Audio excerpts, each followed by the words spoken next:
Hi and transparency and accountability on the part of the executive is a constitutional requirement. Madam Speaker, the Honourable Minister of Health, when responding to a question, has referred to the fact that constitutional amendments are coming soon. Madam Speaker, the Constitution is not a document for the UPND government. It is a document for the Zambian people. Why is the UPND government hiding the Zambian people that soon they want to amend the Constitution without telling the people and telling us, so that we can go to our constituents and tell our people that this government wants to amend the Constitution 1 year before they leave office? Madam Speaker, I seek your serious ruling, and this particular point of order is on the entire UPND government.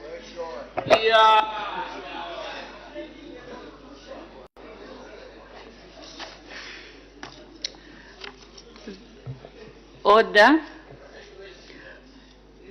From what I heard being mentioned by the minister, indeed he said there will be some constitution amendment. The time frame he didn't give us. Unless if he gave us the time frame, because all what I know is that there is usually a procedure for constitution amendment, which goes together with a time frame. So as at now, it's just a mention to say there will be a constitution amendment, and it ended there. We don't know when that will take place, because actually that is supposed to be announced. But by the just mentioning that there will be a constitution amendment, it ends there. It doesn't necessarily mean that maybe the government is hiding something. And moreover, you are supposed to offer checks and balances. If the constitution amendment won't be followed the way it's supposed to be done, that's where you are there. You give guide. So for now, we are just hearing that there will be a constitution amendment. I heard that even yesterday and today. How it will be done, I think the executive are supposed to come and inform the House and the nation at large. So as at now, we are just told there will be a constitution amendment. So the executive will come back at a later, when they are ready, just to announce their roadmap. It's not only the people who are in this House that are interested in that constitution amendment, even the people out there. So the executive, when you are ready, please come to the House and tell the nation when that constitution amendment will take place and the roadmap.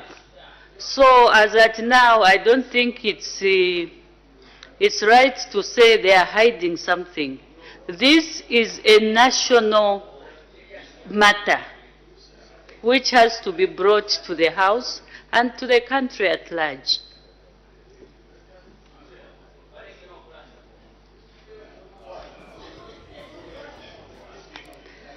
So I think the Honorable Minister, in his own way, when he's saying there will be a constitution amendment, it ends there, he's not out of order. We are all waiting to hear what next when it will be brought to the House and the nation informed. So we make progress. I'll allow the last member, the Honorable Member for Kankoyo. Oh, sorry. That's the problem with points of order. The Honorable Minister of Health, you can respond to the question that was raised by the Honorable Member for Shiwangandu. Thank you, Madam Speaker.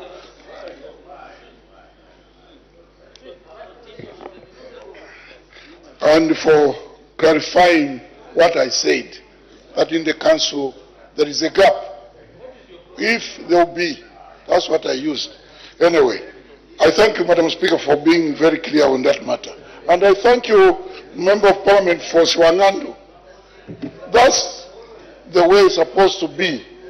But we cannot force our colleagues but we are having discussions Order, with honorable them. members. We have engaged our colleagues on the Congo side, and also we have engaged our colleagues on the Tanzanian side. But the measures they take also to vaccinate their people, that one we can't control it. But it's a very valid point for sure, what you have put. And I think at bilateral level, you know the mechanism. We need to bring it up to them. And Zambia is the chair for Africa CDC. As we are meeting as CDC, we shall bring it up to compel neighboring countries to run in a similar manner. I thank you, Madam Speaker. We make progress. Questions for oral answer understanding order 82. The honorable member for Chama North. Thank you, Madam Speaker. Question number 189. The honorable Minister of Health. Thank you, Madam Speaker. Honorable Mutaya Charo, Chama North, would like to find out from the Minister of Health, A, why the government, as of 31st January 2025, transferred about 52 health workers from various health facilities in the Chama district without replacing them, thereby affecting health service delivery in the district. And in B, he would like to find out what urgent measures are being taken to fill up the vacancies and ensure staff retention in the district. Madam Speaker, I wish to acknowledge the concerns over the staff movement of about 52 workers under Chama District Health Office payroll. This movement spans over the 3 years. Indeed, it is regrettable that this was an anomaly not to replace these health workers.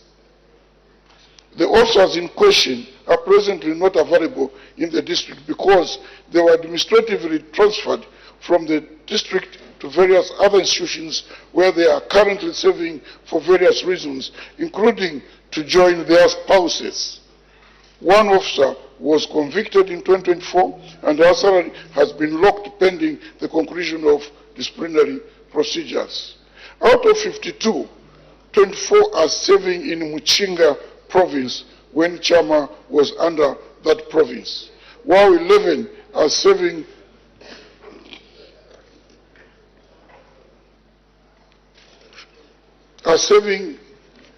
in Eastern Province. The rest are spread across the country pending normalization of their transfers to their new stations. Madam Speaker, in A, the government is implementing some measures to mitigate this challenge. Some of these measures are as follows. A, the Ministry of Health is prioritizing the normalization of transfers for officers that are misplaced on the payroll. 2, the government has since discontinued processing administrative transfers except in exceptional circumstances as approved by Civil Service Commission. 3, as part of the recruitment of health workers for 2024, out of the 21 positions allocated to Chama District, 17 have since been reported as of 13th February 2025. The government will continue to prioritize recruitment from local communities to enhance retention for staff, especially in rural and unserved areas. I thank you, Madam Speaker. Supplementary questions? The honorable member for Chama North. Thank you, Madam Speaker. Thank you, Minister, for that response. Honorable Minister, Chama District has 147,000, that's the population. And the move actually to transfer these health workers has really created a huge deficit.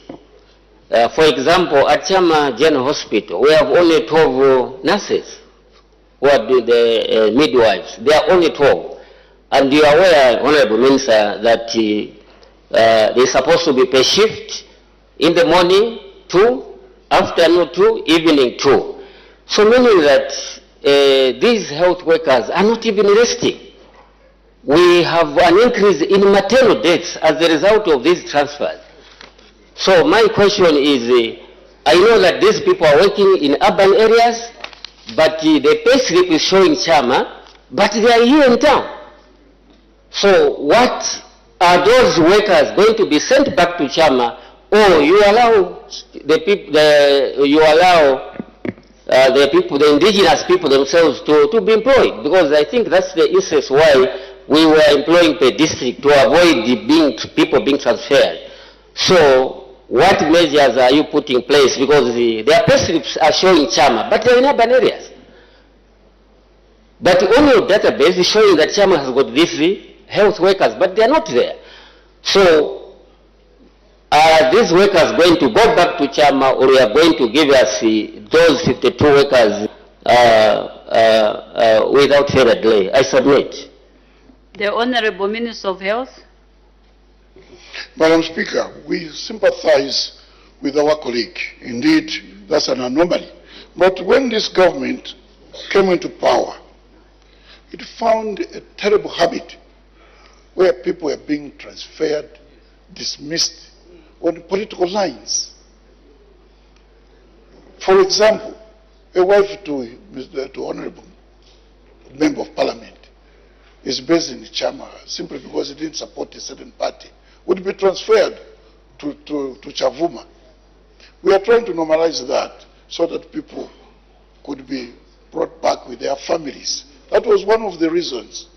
But we have realized that case-on-case issue, we shall synchronize and see exactly. And for you, be rest assured that we are going to address it.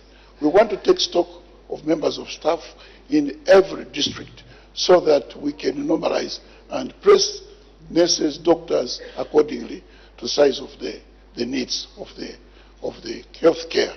This government cares for everyone without any segregation at all. We have heard you very clear, and the numbers are quite alarming. We shall address your issue. I thank you, Madam Speaker. Next question. Questions for oral answer under Standing Order number 80. The Honorable Member for Kasama Central.